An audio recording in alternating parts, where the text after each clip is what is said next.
In a world that moves fast, this is a pause. It's about the journey, the becoming. So take a breath, take a moment, and take a seat with Chia.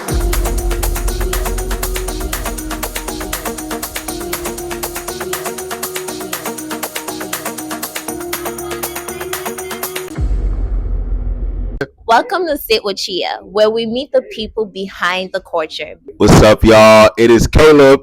That's my government for those y'all who care. AKA Ghana Boy, as some of y'all know me as more popularly. AKA Mr. GP, AKA Mr. Energy, AKA the Vibe General.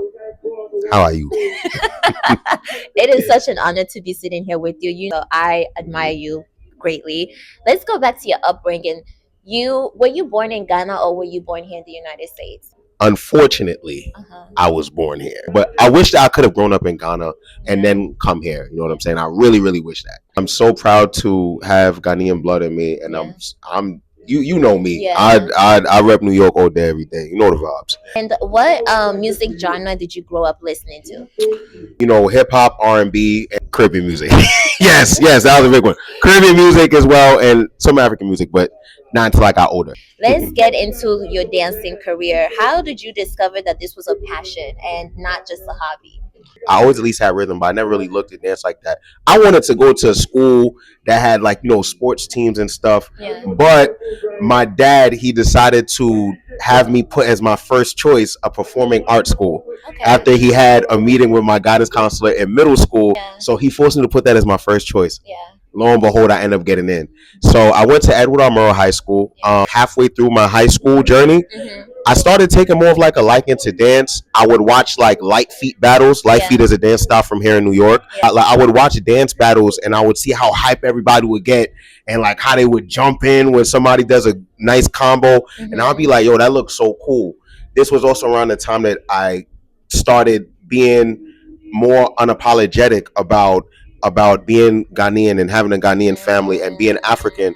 Hence, when I gave myself my stage name. So I started calling myself Ghana Boy. And around the same time that I started looking at dance more seriously, I started like self-teaching myself Afro and would watch all of these like Congolese music videos. And I taught myself how to whine, and now I'm a waistline general. So by God's grace, you know, I've been able to do a lot of cool stuff. So I love the fact that your parent encouraged you in that direction, because that's something that a lot of parents don't pay attention to, you know, as far as like them putting you in performing arts and really encouraging that. So now let's get into years later.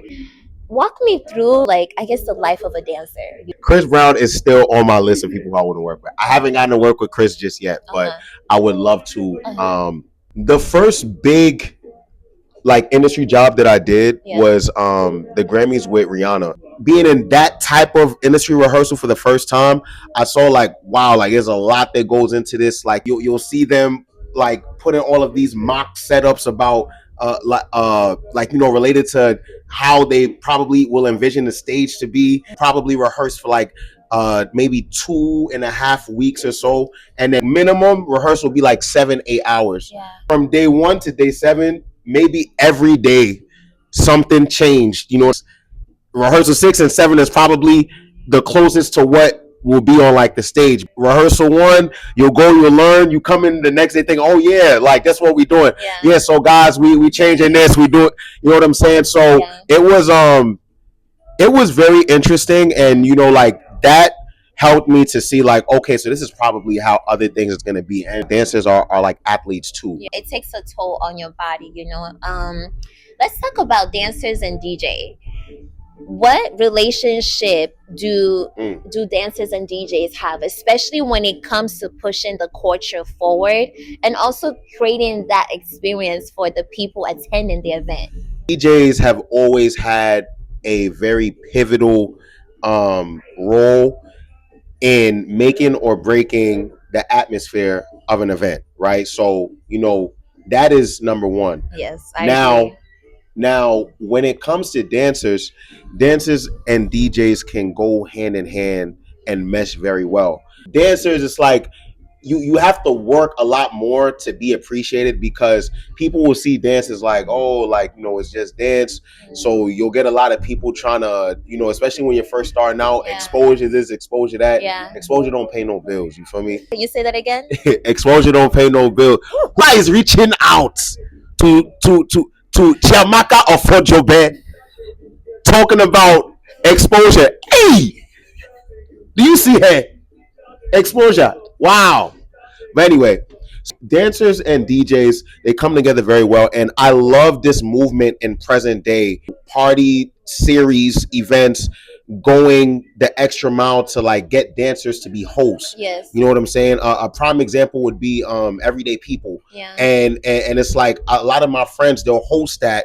They go international, and it's like they help to raise up the atmosphere. They also teach the crowd. I think for me, it's like people, and I'm so glad we're having this conversation, because DJ create the space as far as musically, right? Mhm. But dancers are able to, they're kind of like that bridge that connects the music to the audience, especially when it comes to movements. Yes. So a dancer has the capability to see if the crowd is kind of like, this, and they can get into the crowd and kind of create like a cipher that reenacts that energy against. Dancers are critical, and it's funny because they don't get paid and appreciated enough, and it's a fitness job. Sometimes it takes dancers a while to like stand their ground and like, be firm and just like deny certain things. Like, it's okay to say no sometimes. What advice do you have for the young dancers, that are kind of stepping into this industry? What is one advice that you would give them, especially that you're talking about like stand your ground?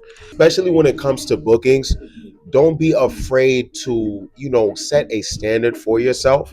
What does that standard look like? Do you mean in terms of like the rate, or what you're walking into, how long you're going to be performing on stage? Like, kind of like, let's be a little bit specific. Yeah, I say all of those factors that you just mentioned. So every dancer knows individually their skill level at a certain point in time. So it's like, if you know that like you could be a little bit better, you're just starting out. Yeah. Okay, it's like you may not give like the highest rate as somebody who's been in the game. Also doesn't mean that you have to take something for free. Give yourself room to propose a reasonable rate. Have standards in terms of like, hey, when we get there, can you make sure that there's water? Or like, hey, when we get there, can you please provide lunch? Like, what is going to be provided? Ask questions before you go ahead and just give your verbal commitment or written commitment. Ask questions, see what it is, and then see if you're comfortable with it or not. Don't be afraid to negotiate. You know what I'm saying? Because people who book you, they will negotiate you to the ground. You know what I'm saying? So it's like you have to be willing to have a little bit of back and forth, and let somebody know what's okay and what is not. Yeah. So my last question for you is, is dance something that you see yourself doing for long term?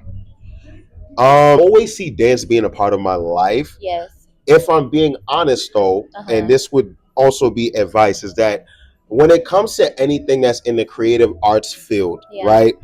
It's usually very up and down. It's usually like very wishy-washy. So it's like you could be booked this week, and then it's like you're not booked for like 3-4 more weeks or 2 months or whatever. So what I would say to dancers is that like it is okay to try and set yourself up with like having like other streams of like income, having like a side business, having like different hustles. You have more leverage to do what you want to do creatively.